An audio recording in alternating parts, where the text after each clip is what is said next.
Nah, pertanyaan yang kedua dari ibu tadi mengenai sholat isya, mana yang lebih afdol, ya, di awal waktu atau di akhir waktu? Untuk perempuan. Untuk perempuan. Memang pada dasarnya, secara umum, ketika Nabi Shallallahu Alaihi Wasallam ditanya, amalan apa yang paling afdol, yang paling Allah Subhanahu Wa Taala cintai, maka yang pertama Nabi menjawab ialah as-salatu fi waqtiha, salat tepat pada waktunya. Meskipun ada beberapa penafsiran dari kalangan para ulama, ini yang paling afdol ialah di awal waktu.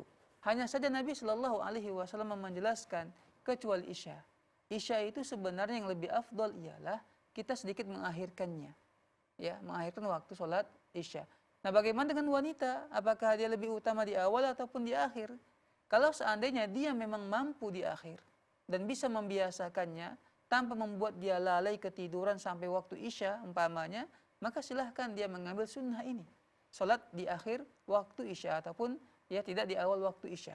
Nah, bagaimana kalau saya gunakan waktu yang saya menunggu waktu isya ini, ya, awalnya saya bisa umpamanya di awal waktu, tapi sengaja saya akhiri, ya, sampai di ujung waktu daripada waktu isya, ya. Tapi saya gunakan untuk berdagang. Nah, ibu sekalian, dagang juga, kalau kita mencari nafkah merupakan sebuah ibadah kepada Allah Subhanahu Wa Taala. Yang salah ialah kalau kita menunggu atau mengakhiri waktu sholat isya kita dengan cara menonton televisi, menonton film Korea. Ini baru salah, ya. Tapi kalau kita gunakan untuk berusaha berdagang, termasuk ibadah kepada Allah Subhanahu Wa Taala, untuk menafkahi diri kita, menafkahi keluarga kita, maka bagus seperti ini, silahkan, nggak ada masalah.